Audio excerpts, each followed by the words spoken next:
오늘 함께 은혜를 나누기를 원하는 제목은 고향 가는 나그네. 고향, 듣기만 해도 가슴 설레고 생각만 해도 정겹고 아름다운 말입니다. 금년에도 어김없이 추석 명절이 다가왔습니다. 많은 분들이 고향을 찾아 부모 형제를 찾아 이동하고 있습니다. 우리 대한민국 고향을 그리워하고 찾는 열심은 아주 대단합니다. 아마 세계에서 2등 가라고 하면 서러울 정도입니다. 해마다 귀성전쟁이라는 말이 생길 정도로 고향길이 고생길이지만 기어코 고향을 찾아야 직성이 풀리지 않습니까?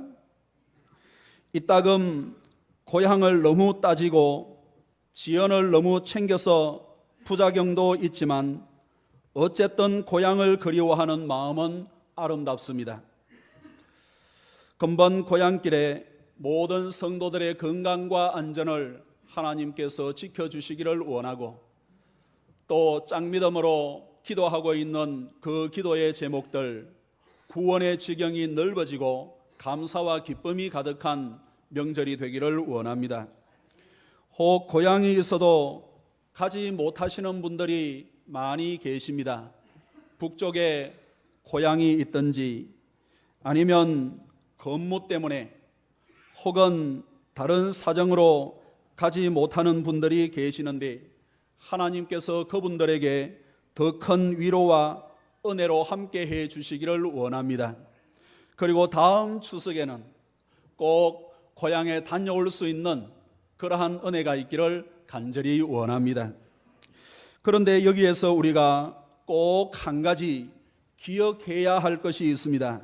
그것은 육신의 고향이 그렇게 소중한 것처럼 영혼의 고향이 아주 소중하다는 것입니다. 육신의 고향을 잃어버린 실향민이 안타까운 것처럼 영혼의 고향을 잃어버린 영적 실향민은 더욱더 안타까운 것입니다. 저는 모든 성도들의 가족과 친지가 예수 믿고 구원받아 영적 실향민이 되지 않기를 간절히 원합니다. 인류는 모든 사람들은 아담 이후로 에덴 동산에서 쫓겨나게 되었고 그들의 범죄로 말미암아 하늘나라를 상실하고 말았습니다. 영적으로 다 실향민이 웬 은혜와 웬 사랑인지 예수 그리스도를 이 땅에 보내어 주시고 예수 믿고 구원받아 고향을 그리워하며 고향 갈 사람들이 되었고 고향 갈 수 있는 믿음을 가지게 되었으니 얼마나 감사한지 몰라요. 이 자리에 혹은 우리 가족과 친지들 더 나아가 이 땅의 모든 사람들 영원한 영적인 실향민이 아니라 하늘나라가 그들의 고향이 되어 평생 그곳을 그리며 믿음으로 승리하다가 반가운 주님의 얼굴을 맞이할 수 있기를 간절히 원합니다. 그렇다면 성도 여러분, 우리의 영혼의 고향은 무엇이며 어디일까요? 그것은 영의 아버지신 하나님 품이요 그분이 계시는 하나님 나라입니다. 전도서 12장에 보시면은 너는 청년의 때에 너의 창조주를 기억하라. 흙은 여전히 땅으로 돌아가고 영은 그것을 주신 하나님께로 돌아가기 전에 기억하라 라고 하고 있습니다. 사람은 누구나 돌아가야 할 하나님 아버지의 품이 있다는 겁니다. 그리고 히브리서 11장 16절에 보시면은 그들이 이제는 더 나은 본향을 사모하니 곧 하늘에 있는 것이라. 이러므로 하나님이 그들의 하나님이라 일컬음 받으심을 부끄러워하지 아니하시고 그들을 위하여 한 성을 예비하셨느니라 라고 말씀을 하고 있습니다. 이 세상에 고향이 있는 것처럼 우리 영혼에 영원한 안식처가 있는 것을 믿음으로 고백했던 믿음의 조상들, 그 믿음으로 말미암아 하나님께서는 저 하늘나라에 한 성을 예비하시고 그들의 믿음이 그들을 구원하고 하나님께서 그들에게 은혜 베풀어 주심을 온 천하에 드러나게 하셨습니다. 이렇게 과거 믿음의 선배들은 더 나은 본향을 사모하는 자들이었고 그 사모함이 마치 현실이 되어 하나님 품에 안기고 영광을 돌리게 되었습니다. 비록 부모님과 고향은 떠나 있지만 항상 마음에 담고 있는 사람은 마음이 넉넉하고 성실하게 살아가는 것처럼 비록 하늘나라 멀고 눈에 보이지 않지만 그 하늘나라를 마음에 품고 사는 사람은 행복한 사람이요 여유 있는 사람이요 만족하게 되는 사람입니다. 비록 하나님의 품은 보이지 아니하고 만질 수가 없지만 그분의 품을 항상 그리워하여 마음에 모시고 사는 성도들은 신앙과 삶에 풍성함과 행복이 있는 겁니다. 신앙은 다른 것이 아니에요. 하나님께서 나를 본향에 오도록 기다리고 계신다는 것을 믿는 것이 신앙이요 그분의 품을 항상 그리워하는 것이 신앙입니다. 저는 우리 모든 성도들의 마음에 예수 그리스도 하나님이 자리를 잡고 계시고 그분이 계시는 고향 본향을 그리워하다가 그분과 먼저 간 선배들을 기쁨으로 만날 수 있는 저와 여러분들이 되기를 간절히 원합니다. 그러나 그리워할 고향이 없고 그분의 품을 느낄 수 없는 사람은 참으로 불행한 사람입니다. 20세기 최고의 지성이라 할 만한 사르트르는 살아생전 인간의 자유에 대하여 진리에 대하여 또한 구원에 대하여 많은 말들을 하고 좋은 말들을 많이 남겼습니다마는 막상 임종시에는 자신에게 영혼의 고향이 없는 것을 한탄하며 이렇게 중얼거렸다고 합니다. 나에게는 돌아갈 고향이 없구나. 나에게는 돌아갈 고향이 없구나. 요즘같이 즐거운 이때에 많은 사람들이 고향을 향하여 양손에 무엇인가 들고 반가운 얼굴을 만나기 위하여 고향으로 가는데 또 그것도 모자라 열흘 이상의 많은 연휴를 또 정부에서 또 이렇게 올해는 특별히 긴 연휴를 가지게 되었는데 길면 길수록 명절이 있으면 있을수록 갈 수 없는 사람은 마음이 더 아픈 거예요. 많은 사람들이 즐거워하면 즐거워할수록 그 고향이 없고 부모님이 없고 만날 친지가 없고 갈 데가 없고 오라는 곳 없으면 슬픈 일 아니겠습니까? 이 세상에서는 비록 갈 곳이 없다 하더라도 그것은 영원한 실향이 아니. 그러나 마지막 임종시에 내가 갈 곳이 없다고 하는 그 고백 한마디는 영원한 실향면이 되는 것 이상으로 영원한 형벌이 기다릴 뿐이에요. 이 자리에 계시는 우리 모든 성도들은 인생의 마지막에 안식처가 있고 그분이 계시는 하늘나라가 활짝 열릴 수 있는 은혜가 있기를 주의 이름으로 축원합니다. 사랑하는 성도 여러분, 우리 모두 이 시간에 각자 내 영혼의 고향에 대하여 깊이 한번 생각할 수 있는 시간이 되기를 원합니다. 과연 나에게는 돌아갈 영적 고향이 있는가? 과연 나는 이 땅의 고향을 그리워하는 만큼 하늘나라 본향을 그리워하면서 살아가고 있는 성도인가? 저는 모든 성도들에게 돌아갈 영혼의 고향 하늘나라가 있기를 원하고 그 하늘나라와 주님을 만나기를 고대하고 세상의 고향 이상으로 그것을 기다리고 반길 수 있는 저와 여러분들이 되기를 간절히 원합니다. 오늘 본문은 잃어버린 고향을 다시 찾은 한 사람을 소개하고 있습니다. 마치 어머니 품속 같은 고향에 안긴 사람을 소개하고 있는데 바로 나오미입니다. 우리 모두 나오미를 통하여 영혼의 고향이 얼마나 소중한가, 그리고 그 영혼의 고향을 가슴에 품고 행복한 신앙과 삶을 여유할 수 있는 귀한 묵상의 시간이 되기를 원합니다. 첫째로 고향을 등진 나오미 가족입니다. 나오미 가족은 고향을 등지고 말았습니다. 사사시대 베들레헴에 엘리멜렉이라는 1절에 보신 것처럼 엘리멜렉이라는 사람이 있습니다. 그는 베들레헴의 유지였고 비교적 유복한 사람이었습니다. 그런데 마침 베들레헴에 아주 큰 흉년이 들게 되었습니다. 사랑하는 성도 여러분, 이스라엘에게 흉년은 자연재해 그 이상의 의미가 있습니다. 그것은 징계입니다.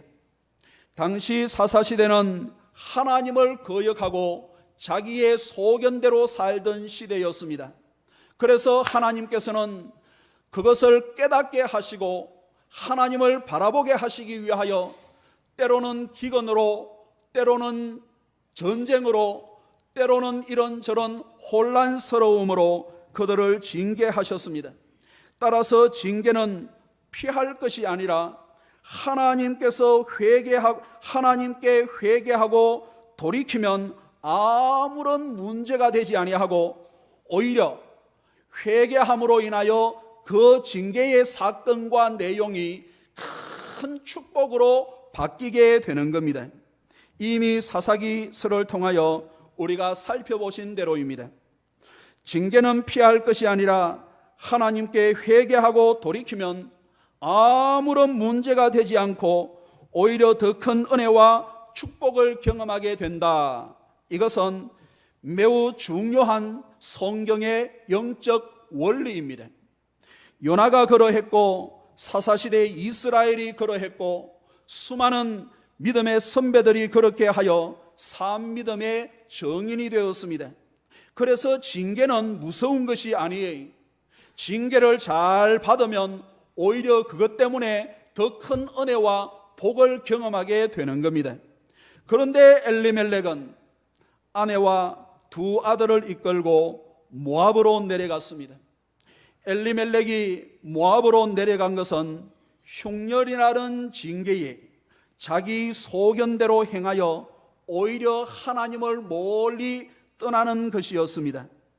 다윗처럼 징계를 받아도 하나님 앞에서 받아야 하고 고난을 당해도 하나님을 의지하며 당해야 하는데 엘리멜렉은 하나님을 멀리 떠나 스스로 잘 살아볼 수 있는 것처럼 고향을 등지고 떠나고 말았습니다. 이스라엘에게 가나안 땅은 아주 특별한 의미가 있습니다. 우리가 잘 알고 있는 것처럼 약속의 땅이기 때문에 그 땅에 머물고 그 땅을 지키는 것은 곧 하나님에 대한 신앙을 지키는 거예요. 그러나 그 땅을 떠나는 것은 하나님을 멀리하고 이방 신들을 섬기고 불순종하는 일들입니다. 때문에 하나님은 아브라함에게, 이삭에게, 믿음의 선배들에게 또 이스라엘 민족에게 가나안을 떠나지 말라. 흉년이 있던 전쟁이 있던 그 어떤 일들이 있어도 가나안을 떠나지 말고 애굽으로나 다른 나라로 내려가지 말라라고 말씀을 하셨습니다. 그러나 엘리멜렉은 모압에 갔을 뿐만 아니라 그곳에서 두 자부를 얻었습니다. 이건 역시 말씀을 불순종한 거예요. 이스라엘에게는 이방인과의 결혼을 금하고 있기 때문에 이렇게 하나님을 떠나 자신의 소견대로 더 잘 살아보려고 믿음과 직분과 사명을 버리면 가면 갈수록 하면 할수록 한 가지 한 가지 더 불순종을 쌓게 되는 겁니다. 저는 모든 성도들이 신앙과 삶에 고난이 있고 징계가 있고 힘든 과정이 있다 하더라도 오히려 그것이 매체가 되어 주를 더 의지할 수 있는 믿음의 행보가 되기를 간절히 원합니다. 둘째로 타향에서 환난당한 나오미 가족입니다. 자기 소견대로 모압에 내려가 잘 살아보려고 하였지만 얼마 있지 않아서 엘리멜렉은 죽었습니다. 설상가상 두 아들 다 연달아 죽었습니다. 결국 나오미와 두 자부 세 여성만 남았습니다. 10년 만에 완전히 파산당한 거예요. 가족 잃고 재산 잃고 신앙 다 까먹고 영적으로 육적으로 완전히 파산하였습니다. 사랑하는 성도 여러분, 하나님을 떠난 인생이 이렇다는 것을 본문에서 우리에게 보여주고 있습니다. 자기 혼자서 잘 살아갈 것 같지만은 결국은 영적 파산자가 된다는 것이 본문의 교훈이 되는 거예요. 사람은 아무리 큰 소리 쳐도 하나님을 떠나서 제대로 살 수가 없는 겁니다. 그래서 영적 타향살이에는 반드시 무엇인가 문제가 생기기 시작하는 겁니다. 종국에는 멸망하게 되는 거예요. 따라서 환난을 당한 나오미 가족의 사건은 그들만의 이야기가 아니라 오늘 이 시대를 살아가고 있는 우리 신앙인들에게 주시는 영원한 진리가 되는 겁니다.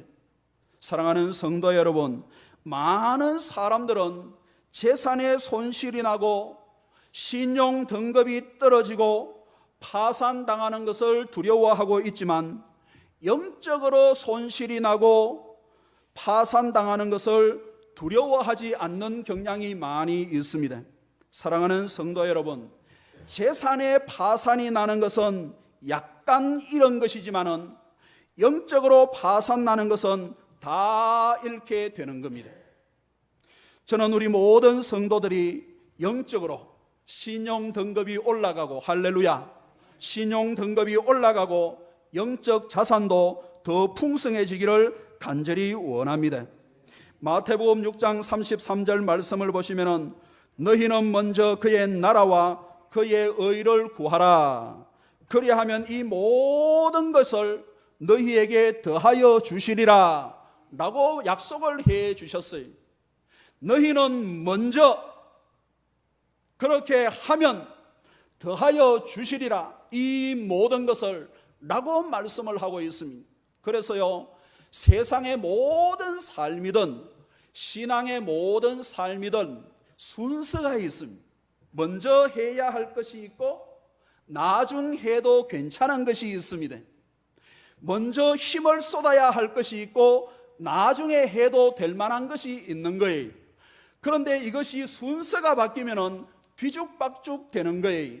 옷을 입어도 속옷을 먼저 입고 겉옷을 입어야지, 겉옷을 먼저 입고 속옷을 입으면 이상한 사람이 되는 거예요. 단추를 잠궈도 제대로 이렇게 첫 단추를 잘 깨고 단추를 잠가야지, 이 단추를 급하다고 해서 이상하게 이렇게 하면은 얼굴은 잘생겼는데 몸은 이상한 거야. 순서가 있기 때문에 그렇습니다. 계속해서 이렇게 해요. 모든 것은 다 순서가 있기 때문에 그런 거예요. 너희는 먼저 그의 나라와 그의 의를 구하라. 그리하면 이 모든 것을 더하시리라.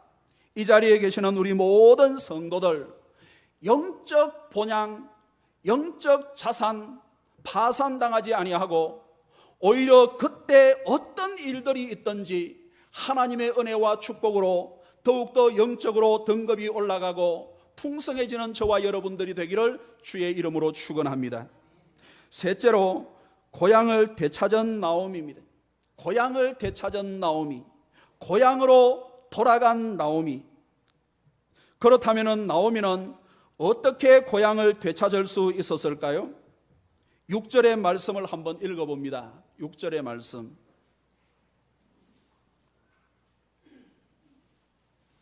중요한 분기점입니다. 6절이. 시작. 그 여인이 모압 지방에서 여호와께서 자기 백성을 돌보시사 그들에게 양식을 주셨다 함을 듣고 이에 두 며느리와 함께 일어나 모압 지방에서 돌아오려 하여. 나오미는 항상 고향에 관심을 가지고 촉을 두고 있는 사람이었어요. 고향 소식에 귀를 기울이고 있었습니다. 비록 남편 엘리멜렉은 다 정리해서 영원토록 이방나라 민족 모압에서 살려고 했지만은 나오미의 마음은 그것이 아니었어요. 항상 저곳에 관심을 가지고 있었어요. 이렇게 나오미는 항상 고향 소식에 귀를 기울이고 있었는데 마침 하나님께서 자기 백성들에게 양식을 주셨다 하는 소식을 듣게 되었습니다. 그러나 그 소식을 들었을 때 얼마나 후회가 되었겠습니까? 조금만 베들레헴에 더 참았더라면 남편도 살아 있었을 것이고 사랑하는 자녀들도 손주를 안고 이렇게 행복하게 살고 있었을 테인데 이렇게 다 잃어버리다니 지금 자신의 형편을 보니 더욱더 후회가 파도가 밀려오는 것처럼 막급했을 겁니다. 사랑하는 성도 여러분, 성도의 신앙생활은 항상 평탄하지만은 않는 것이라는 것을 기억할 수 있기를 원합니다. 성도는 잘할 때도 고난이 있을 수가 있고 못할 때도 고난이 있는 거예요. 그러나 중요한 것은 고난이 있을 때 하나님의 곁을 떠나지 아니하고 인내하고 믿음으로 견디는 겁니다. 그렇게 하면 하나님께서 마침내 다 회복시켜 주시고 합력하여 선을 이루게 하시는 거예요. 오늘 6절의 말씀이 이것을 우리에게 보여주고 있습니다. 몇 년만 더 뱉었으면, 몇 년만 더 기다렸으면 하나님께서 기근이 물러가게 하시고 풍성함을 허락해 주시어서 논밭 잃지 아니하고 가족 잃지 아니하고 믿음 까먹지 아니하고 보란듯이 하나님 앞에 하나님의 땅에서 영광을 돌리며 살아갈 수 있었을 테인데 다 까먹었어. 고향에 좋은 소식이 들리오니 오히려 더 마음이 아파. 그걸 참지 못하고 성급하게 세상 욕심을 따라 하나님과 멀어져 엘리멜렉처럼 화를 당하게 되면 참으로 안타까운 일들입니다. 늦게나마 나오미는 이것을 깨달았어. 늦게나마. 그래서 그녀는 염치 없고 부끄럽고 자존심 상하는 일이지만 무조건 고향으로 돌아가기로 결심을 합니다. 그녀의 결단과 귀향 과정이 6절 이하에 아주 자세하게 기록이 되어 있습니다. 그래서 6절에 보시면은 마지막에 모압 지방에서 같이 읽어봅니다. 모압 지방에서 시작. 모압 지방에서 돌아가려 하여, 돌아오려 하여. 이것은 아주 중요한 포인트예요. 베들레헴이 주인공이라는 말이, 베들레헴이 중심이라는 말이고 주제라는 말이, 지금 있는 것은 격가지고 지금 있는 것은 보조라는 말씀이, 그래서 모압 지방에서 돌아가려 하여라고 하지 아니하고 베들레헴을 중심으로 해서 돌아온다는 표현을 하고 있습니다. 그리고 7절 마지막에도 유다 땅으로 돌아오려고 길을 가다가 라고 말씀을 하고 있습니다. 그래서 돌아오려 하여, 두 번째로 7절 앞에 있는 내용 보면은 있던 곳에서 나오고, 지난주에도 말씀을 드렸습니다마는 있는 곳에서 나오고, 그래서 두 며느리도 그와 함께하여 유다 땅으로 돌아오려고 길을 가다가 라고 말씀을 하고 있습니다. 그리고 오늘 본문으로 돌아와서 19절에 보시면은 이에 두 사람이 베들레헴까지 갔더라라고 말씀을 하고 있습니다. 어디까지? 베들레헴까지. 베들레헴에 베들레헴 이렇게 말씀하지 아니하고 베들레헴까지라고 말씀을 하고 있습니다. 단숨에 달려갔다는 말이, 중간에 어떻게 중간 기착지나 중간에 머물거나 중간에서 갈등하거나 이렇게 하지 아니하고 단숨에 베들레헴까지 같다는 내용을 말씀을 해주고 있는 겁니다. 그리고 계속해서 내용에서 나오면은 하나님에 대한 회개와 신앙 고백을 새롭게 하는 것을 볼 수가 있는데 20절은 새로운 그의 신앙 고백입니다. 20절을 한번 읽어보겠습니다. 20절 시작. 나오미가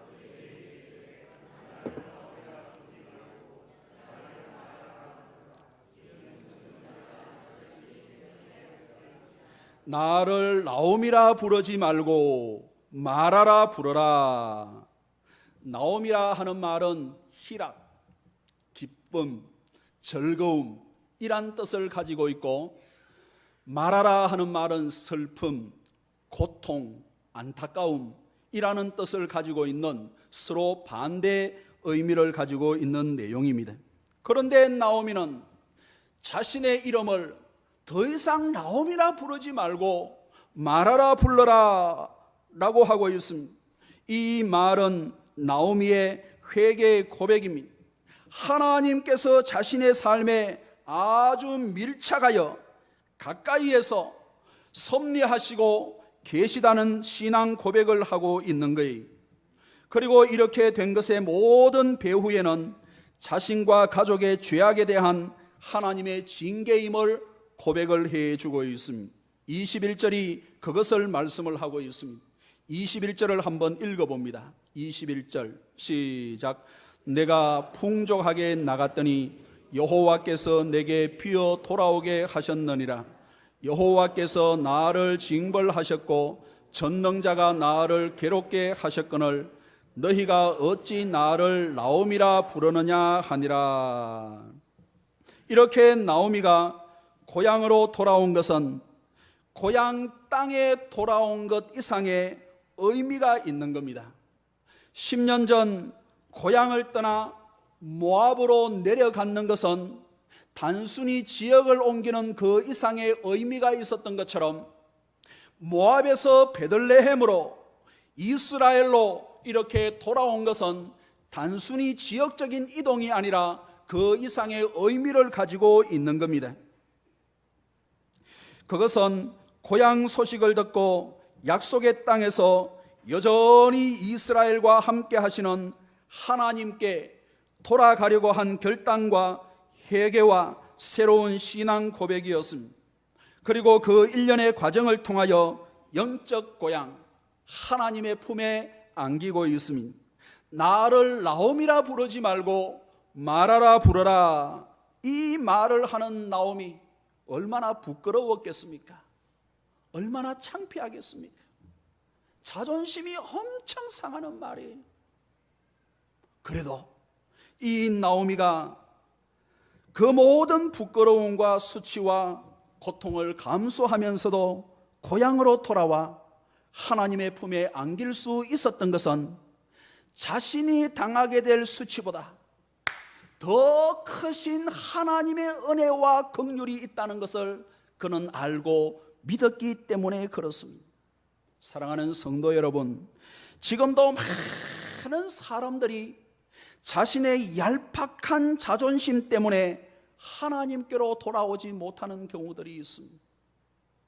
명절에 많은 가족과 친지들이 모였지만은 자기 자신의 얄팍한 자존심 때문에 불화가 생기고 문제가 생기고 다음부터는 다시 오는가 봐라 하는 일들이 생기게 되는 거예요.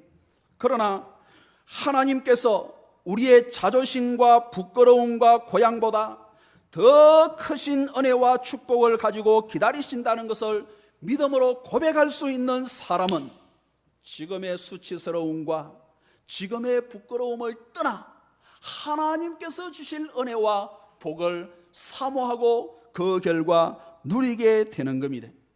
나오미가 고향에 돌아갈 때 하나님은 그녀를 위하여 이미 모든 것을 다 준비를 하고 기다리셨습니다.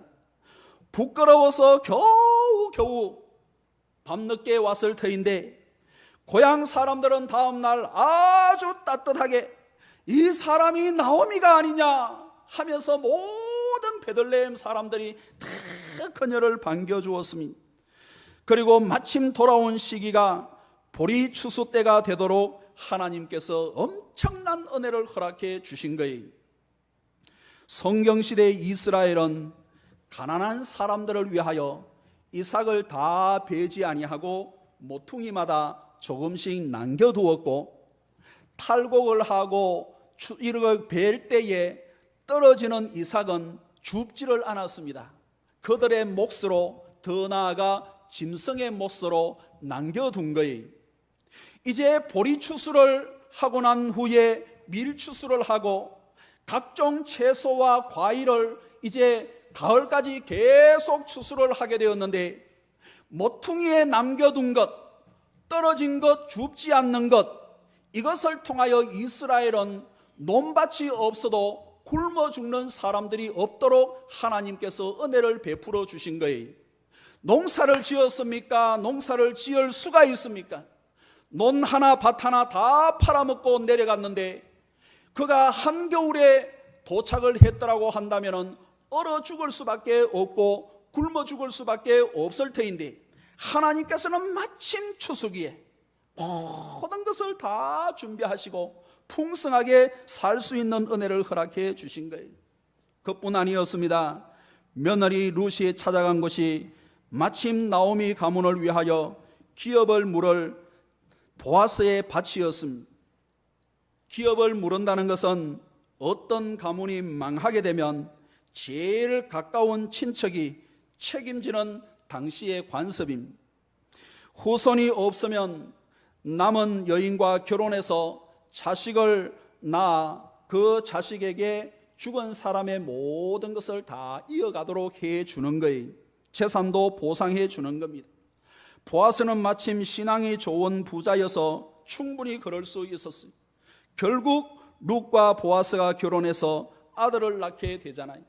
그 낳은 아들을 나오미가 안고 얼마나 기뻐하고 동네 사람들이 축복을 하는지 4장 15절에 보시면은 이는 내 생명의 회복자이며 내 노년의 복량자라. 곧 너를 사랑하여 7 아들보다 귀한 내 며느리가 낳은 자로다 하니라. 사랑하는 성도 여러분, 그 손주를 가슴에 안고 기뻐하는 나오미를 한번 상상을 해 보시기 바랍니다. 얼마나 기뻤을까요?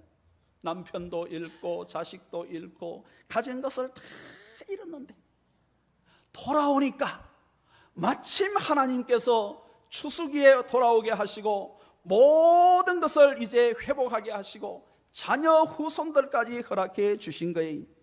씨가 마른 가문에 씨가 생겼습니다. 다 쓰러진 가문이 다시 일어서게 되었습니다. 팔거나 다 빼앗겼던 모든 기업과 땅을 다시 다 찾을 수가 있었습니다. 그리고 그 후손 가운데 다윗 왕이 나오고 그리스도가 나오게 하신 겁니다. 사랑하는 성도 여러분, 육신의 고향도 좋지만 영혼의 고향은 더욱더 좋은 거예요. 이 고향에 갔더니 얼마나 좋았겠습니까? 나오미가 회개하고 영혼의 고향인 하나님께로 돌아오니까 모든 것이 다 준비가 되어 있습니다. 저는 모든 성도들이 금번 추석에 고향을 찾을 때 이런 기쁨이 있기를 주의 이름으로 축원합니다.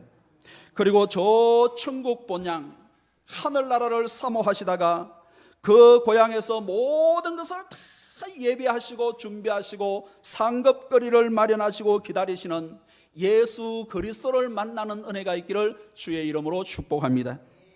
나오미의 이 놀라운 축복의 사건은 누가복음 15장에서 주님께서 하신 탕자의 사건을 연상하게 하는 겁니다. 탕자가 아버지의 집을 떠나면 잘 살 것으로 생각을 하여 살아있는 아버지 면전에 유산을 물려달라고 하고는 그 유산을 다 받아서 몇 년 동안 저 멀리 도시에 가서 다 탕진하고 말았습니다. 먹을 것이 없으니까 그 당시에 가장 비참한 생활인 돼지를 치면서 쥐엄 열매로 배를 불리려고 했지만은 짐승이 먹는 여물인데 그 여물로 콩깍지로 배를 불리려고 했지만은 그것조차 부족한 상황이었습니다. 그때 비로소 고향을 그리워하고 아버지의 사랑을 그리워하고 회개하고 고향으로 돌아옵니다. 그때 아버지께서 어떻게 해 주셨습니까? 동구 밖에서 매일매일 오늘이라 집 나간 자식이 돌아올까 기다리던 아버지, 저 멀리서 아주 몰골이 이상한 사람이 하나 오는데 자세히 보니까 아들이라. 얼른 달려가서 그를 얼싸안고 깨끗하게 이렇게 목욕을 시키고는 권리와 모든 것을 자격을 더하여 주는 반지를 끼우고 새 옷을 입혀주고 송아지를 잡아 큰 잔치를 벌려주었던 것 아니겠습니까? 탕자가 다른 것은 다 잘못했지만은 단 한 가지 잘한 것이 있는데 그것은 바로 아버지께로 돌아간 거예요. 할렐루야. 탕자는 잘한 것이 한 가지도 없어요. 그런데 세상에서 가장 잘했다고 인정해 주시는 것이 바로 아버지께로 돌아가는 거예요. 아들은 집에서 청소도 하고 가축도 기르고 아버지가 하시는 말씀 다 순종을 했는데 10가지 잘했지만은 그 아들은 책망받는 아들이었어요. 왜? 아버지께로 돌아가는 사람이 아니었기 때문에. 그러나 아버지의 가산을 탕진하고 모든 것을 다 잃어버렸지만은 한 가지 잘한 것이 있었는데 아버지께로 돌아가는 것이야. 그래서 아버지가 그를 모든 것을 회복하여 그를 기쁨으로 잔치하는 모습들을 우리에게 보여주고 있습니다. 그렇습니다. 나오미가 할 수 있었고 반드시 해야 되었던 것 오직 한 가지, 고향으로 돌아가는 겁니다. 하나님 앞에 회개하고 돌아오는 것이 초라하고 부끄럽고 면목이 없었지만 하나님은 단지 돌아오는 것 그 한 가지만 보시고 그녀에게 모든 것을 다 주셨어요. 사랑하는 성도 여러분, 우리는 날마다 영혼의 고향 하나님께로 돌아가야 합니다. 하나님은 예수 그리스도를 통하여 항상 이 길을 열어놓고 지금도 기다리고 계시는 거예요. 요한복음 14장 6절에 내가 곧 길이요 진리요 생명이니 나로 말미암지 않고는 아버지께로 올 자가 없느니라 라고 하시면서 하나님께로 나아갈 길을 우리에게 열어주고 계시는 겁니다.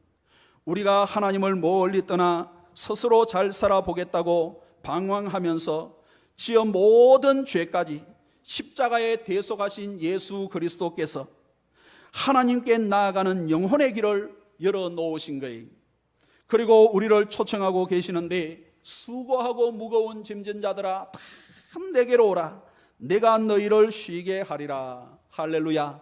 초청을 하고 계시는 겁니다. 사랑하는 성도 여러분, 영혼의 고향 하나님의 품에 우리 모든 성도들이 안기기를 주의 이름으로 축원합니다. 매일매일 그리고 그분 안에 있는 참 기쁨과 평안을 맛보고 누릴 수 있기를 원하는 거예요. 때로는 인생이 힘들고 피곤할지라도 하나님의 얼굴을 구하고 그분의 품에 안기기만 하면은 하나님께서 다 책임지시고 인도하시고 은혜로 이끌어 주시는 겁니다. 그리고 또 한 가지, 언젠가 우리 인생이 다 하는 날 하나님 앞에 서게 될 테인데 평소에 본향이 있는 것을 기억하고 그리워하고 주님의 품에 안기기를 그리워했던 모든 성도들을 하늘나라로 인도해 주실 테인데 그 하늘나라가 저와 여러분들의 영원한 고향입니다. 그런 은혜가 저와 여러분들에게 함께하기를 주의 이름으로 축복합니다. 기도하겠습니다. 하나님 아버지 감사합니다. 세상에 고향이 있듯이 우리 영혼에 고향이 있는 것을 다시 한번 기억합니다. 부모, 형제, 일가, 친지 기다리고 반가운 얼굴 대할 수 있는 것처럼 영원한 하늘나라 본향 주님께서 우리를 다 준비하시고 은혜 베풀어 주시고 순간마다 분초마다 기다리시고 마침내 영원한 천국으로 인도하기를 원하시는 줄로 믿사오니 우리가 순간순간 하늘나라를 본향으로 삼고 그 하늘나라를 기다리며 기대하며 또한 맡겨주신 사명의 길을 가다가 주님 앞에 섰을 때 그 본향에서 하나님 앞에 영광을 돌리며 영원토록 찬양할 수 있는 교회와 성도들이 다 되게 하시고, 이번 한 주간도 우리 성도들 범사에 은혜 위에 은혜를 더하여 주옵소서.